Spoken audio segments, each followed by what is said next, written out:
Thank you. And Mr. Rosenstory, I'd like to ask you some questions about obstruction of justice. You're a former federal prosecutor, correct?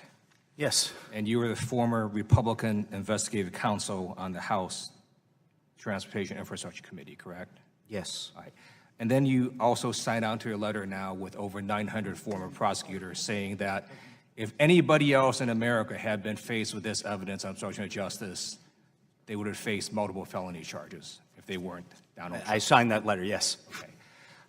And that's because under the obstruction of justice statute, it's really quite broad, right? You don't actually have to complete an obstruction of justice act. You just have to endeavor to try to obstruct justice. That's right? exactly right. The statute says endeavor to obstruct, and typically such obstructions fail. Otherwise, we wouldn't. If they succeeded, we wouldn't know about it wouldn't really matter that Don McGahn said no. What mattered is if Donald Trump gave the order to obstruct justice. That's exactly right, sir. Right. Second, under the obstruction of justice statute, there's no requirement you have to commit a second underlying crime in order to be guilty of the crime of obstruction of justice. Isn't that right? That's right. Many people would be very surprised to learn of that requirement since they languish in jail right now on that ground. And in fact, lots of people get prosecuted for obstruction of justice because they want to protect a family member or a friend, or they're afraid of embarrassment from the investigations. Or political reasons as well, yes. Okay. So really, Bill Barr's theory that the president had to have actually committed criminal conspiracy with Russia is pretty cockamamie when it comes to obstruction of justice.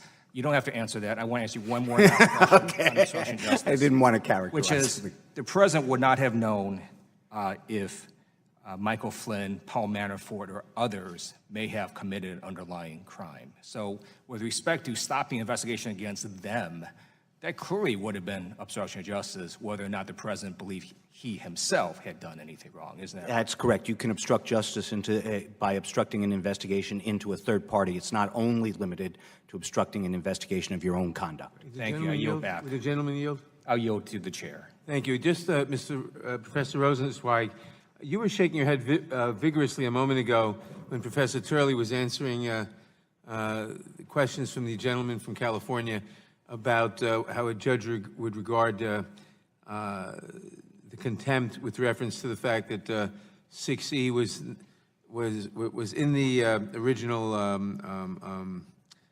not the contempt citation, but in the original subpoena, but we wouldn't have asked for it because we made clear that we were just seeking his cooperation getting it. Could you comment on what you were shaking your head about? Yes, I guess my thought is that I don't think that this committee's subpoena was poorly drafted or in any way unusual from the hundreds of subpoenas I've seen in my own practice as a prosecutor.